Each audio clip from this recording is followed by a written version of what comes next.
I'm Eunice Macaraeg. Before po kasi, pinatanggal ko na yung isa ko.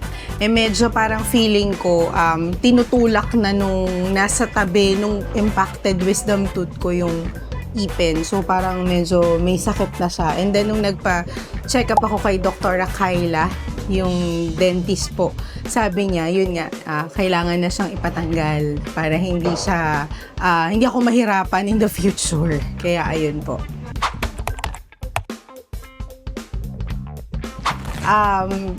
Dati pa po kasi kami talagang ADT client. Tapos, nakita ko through Facebook. Tapos sabi ko, ay, chance ko na to para mapatanggal siya sa wakas. Kaya, ayun po.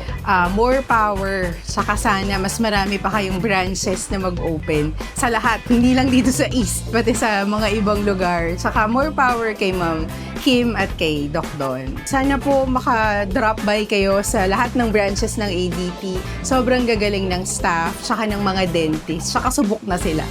Yeah, thank you!